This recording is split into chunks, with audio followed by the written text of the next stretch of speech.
النبيين لا نبي بعده ولا رسوله أو كما قال عليه الصلاة والسلام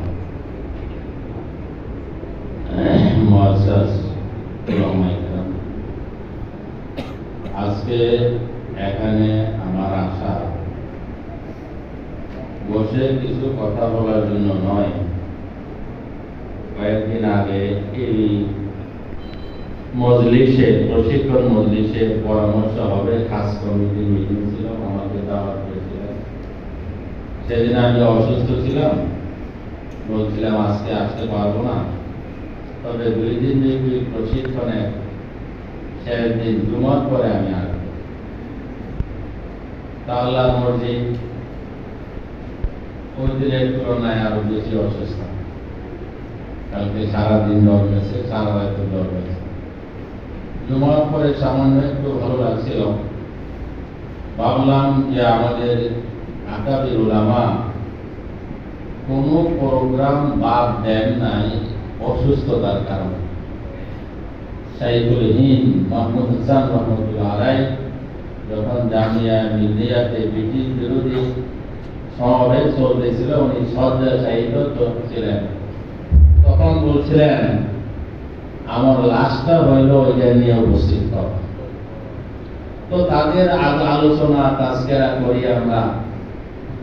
আমি বাসায় থাকলে ওষুধ ভালো হয়ে যাবে তার না, থাকলে যা হবে গেলে তাই হবে, কমপক্ষে একটু শরীর হয়ে আসি। এবং আমার ওনার সাথী আমি হযরত মাওলানা শাহ আলম গৌরী, উনি আমাকে মহব্বত করেন, আমিও তাকে ভালোবাসি।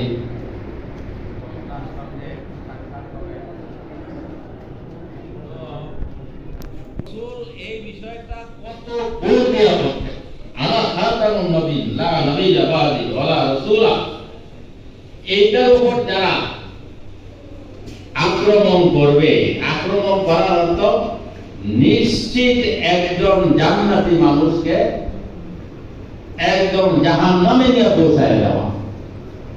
সুতরাং এই জান্নাতি মানুষ যেটা ছিল জাহান্নামে যেন না যেতে পারে, অর্থাৎ যারা নিয়ে গেছে আরো তাদেরকে ফিরায় আনা, এর চেয়ে বড় উত্তম কাজ পৃথিবীতে আরো কিছু হতে পারে?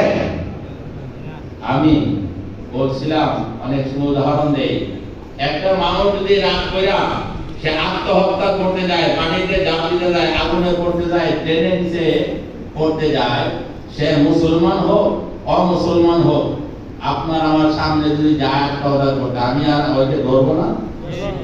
আমাকে তো গালি দেয়, ছেড়ে দেব?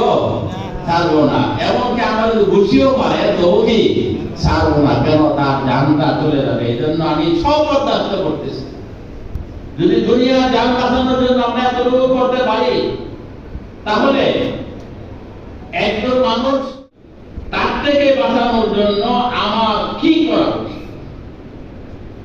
এই জিনিসটা বুঝতেন ফেডারেল মিল্লাত শেখ আসাদ মাদানী রহমতুল্লাহ আলাইহি। তাই বারবার বাংলাদেশে এসে জোর দিতেন এই কাজের উপর। এখন কারিগরি শুনলাম আর শাহ আলম গৌরী সাহেব বলছেন যে ওনাকে এক মাদ্রাসা থেকে উনি আইনা দারুল উলুমে তাকারুর করেছেন, আর সারা ইন্ডিয়াতে এই ফর্মুলাতে কাজ চলতেছে। আপনাদের সামনেও হযরত কিছু বিশেষ ফর্মুলা আজকে হয়তো আরজ করবেন। আমি আশা করি যে এই ফর্মুলা অনুপাতে যদি আমরা কাজ করি, তাহলে আল্লাহ তাআলা বাংলাদেশের ফেদাও সুন্দর বানায় দেবেন। 1 টাকা দিয়ে নিও, একটা মুসলমানও টাকা দিয়ে নিতে পারবো না। 1 নম্বর। দ্বিতীয় নম্বর, যার তত্ত্ব এইসব কাজ চলে ইখলাসের উপর, জাহির বড় শক্তির উপর চলে না। আমি মনে প্রাণে বিশ্বাস করি আমাদের যিনি এই খতমে নবুয়ত সংরক্ষণ কমিটির নেতৃত্ব দিচ্ছেন, আমি হযরত মাওলানা আব্দুল হামিদ সাহেব, পীর সাহেব মধুপুর, ওনার ইখলাসের সঙ্গে কাজ করেন, যার ফলে সারা বাংলাদেশি তার এত খ্যাতি সুনাম ছড়ায় পড়ছে। খ্যাতি সুনাম বড় কথা না, কাজ ছড়ায় পড়ছে, কাজ। তো আশা করি আপনারা যদি এখানে সম্পৃক্ত হয়ে এইভাবে আমরা লেগে থাকি, তাহলে এই এর উসিলায় বললাম না যে ইখলাসের সঙ্গে যদি কাজ করে তাহলে এই কাজ কে চালায়? আল্লাহ তাআলা। ইখলাস অর্থ দিয়ে আল্লাহর জন্য করা। আল্লাহর জন্য যখন করে আল্লাহ সারা বাংলাদেশ ব্যাপী পৃথিবী ব্যাপী ছড়ায় দিবে। তো হযরতের কাছ থেকে আমি এই পাইছি তা ব্যথা বেদনা জ্বলন পুরন অনেক সময় দেখেছি, সফরেও দেখছি, আর ব্যক্তিগত আলোচনায় আলাপ আলোচনায় দেখছি, বক্তৃতার মধ্যেও দেখছি। আল্লাহ তাআলা তাকে নেক হায়াত দান করুন। কিছু অসুস্থতা আছে, আল্লাহ তাআলা তাকে পূর্ণ সুস্থতা দান করুন। আর এই প্রশিক্ষণের মধ্যে লাস্ট যে পরামর্শ দেওয়া হবে, সিদ্ধান্ত দেওয়া হবে, সেগুলো যেন আমরা সবাই মেনে চলতে পারি, বাস্তবে আমল করি। সেই তৌফিক আল্লাহ তাআলা আমাদের সবাইকে দান করুন।